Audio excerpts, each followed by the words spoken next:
সমস্যাটার অবতরণ করেছে। তাই আপনাদের বলবো, এই সমস্যাতে অহেতুক হয়রানি করার চেষ্টা হচ্ছে, তবে আপনি আতঙ্কিত হবেন না। দিন দেওয়ানে বলেছিলাম স্বচ্ছ এসআইআর করলে সহযোগিতা করব, আজকেও বলছি স্বচ্ছ এসআইআর মিন্স ভোটার লিস্ট স্বচ্ছ হোক, মৃত ভোটারের নাম বাদ যাবে, একাধিক জায়গায় ভোটার লিস্টে নাম উঠেছে বাদ যাবে, যার অস্তিত্ব নেই সেই ভোটারের নাম বাদ যাবে, প্রয়োজনে আমরা সহযোগিতা করব। কিন্তু স্বচ্ছতার নামে নির্বাচন কমিশন যে অহেতুক হয়রানি করছে এর জবাব দেওয়ার জন্য প্রশ্ন করেছিলাম আমরা নির্বাচন কমিশনে। শুধু তাই নয়, আপনাদের এই নওশাদ সিদ্দিকীর কামচিহ্ন নেতা সুপ্রিম কোর্টে গিয়ে আপনাদের জন্য মামলা করেছে।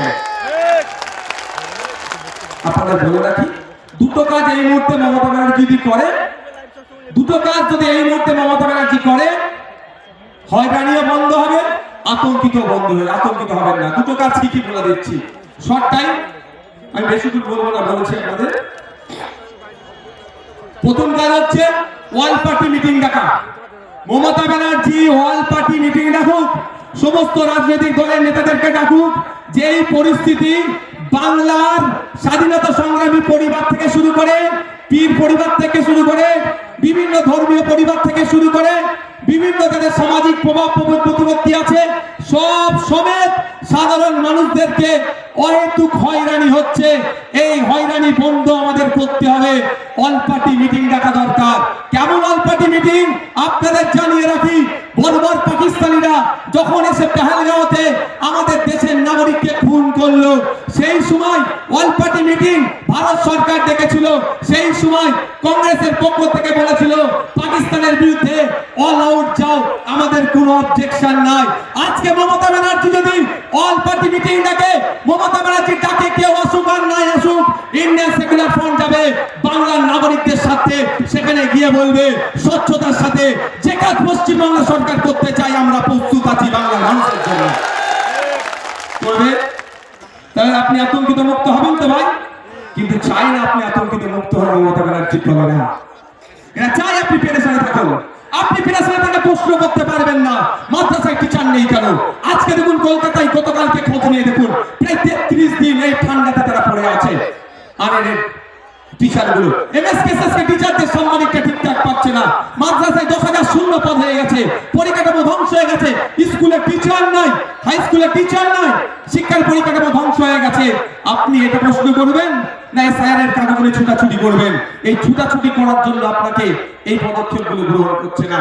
দ্বিতীয় হচ্ছে বিধানসভায় নিন্দা প্রস্তাব পাস করানো হোক। বিধানসভায় নিন্দা প্রস্তাব পাস করানো হোক। যেভাবে অহেতুক হয়রানি করা হচ্ছে এটা অত্যন্ত নিন্দাজনক কাজ। সেখানে নিন্দা প্রস্তাব পাস করানো হোক, সেই নিন্দা প্রস্তাবের কপিটা ইলেকশন কমিশন অফ ইন্ডিয়াকে দিক, আর যে সরকার একটা মামলা করুক সেই মামলাতে কপিটা অ্যাটাচ করে দিক। নিশ্চিতভাবে সুপ্রিম কোর্ট এটার প্রতি বিবেচনা করবে, কারণ বিধানসভার মধ্যে নিন্দা প্রস্তাব পাস করানো মানে পুরো পশ্চিম বাংলার মানুষ এটাকে নিন্দা করছে, এই অহেতুক হয়রানিকে। এটা করবে মমতা ব্যানার্জি সরকার? আওয়াজ দিন একটু। কেন করবে না? পেরেশান তো হচ্ছে দলিত, সব থেকে বেশি পেরেশানি হচ্ছে মুসলমান, তারপরে দলিত, তারপরে আদিবাসী। তাই মুসলমানকে তো বড় মানুষ মনে করে না, শুধু ভোটার মনে করে, আর ক্যাপটিভ ভোট ব্যাংক হিসাবে রাখতে চায়। তাই আপনাদের বলবো দিকে দিকে আওয়াজ তুলতে হবে, বলতে হবে ইমিডিয়েট পশ্চিমবাংলা সরকারকে এ দুটো কাজ করা দরকার।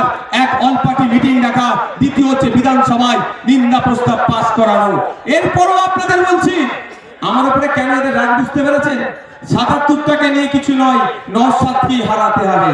কারণ আমি তো এদের পয়েন্টে পয়েন্টে এদের ভুলগুলো ধরিয়ে দিই, ওই জন্য এদের জয়েন্টে জয়েন্টে ব্যথাটা করে দেয়। বলছি আপনাকে, দেখবেন যাদের বাড়ি ফর্ম গেছে, ফর্মের সাথে আর একটা এক্সট্রা হিয়ারিং এর নোটিশ গেছে, হিয়ারিং এর নোটিশের সাথে আর একটা কাগজ গিয়েছে। সেই হিয়ারিং এর নোটিশের সাথে একটা যে কাগজ গিয়েছে সেখানে 13টা ডকুমেন্টসের কথা বলা হচ্ছে। যাদেরকে হিয়ারিং এ ডাকা হচ্ছে, এই 13টা ডকুমেন্টসের মধ্যে কোনো একটা ডকুমেন্ট সাবমিট করলে তার হিয়ারিংটা সে পজিটিভ হয়ে যাবে, অর্থাৎ তার অসুবিধা হবে না। এটা বলছো তো? আচ্ছা, আমরা এই এসআইআর নিয়ে এত দুটো মেইনলি সমস্যার সম্মুখীন হতে হচ্ছে আমাদের। একটা, টাইম লস হচ্ছে, দাঁড়াতে হচ্ছে, অব্যবস্থা করে এই গেটের ওখান থেকে সরে যেতে, গেটের থেকে সরে যাও, গেট থেকে সরে যাও, দেখতে পাচ্ছ না। এই সবার উপরে উঠে বসো, নিচে বসো, বসো।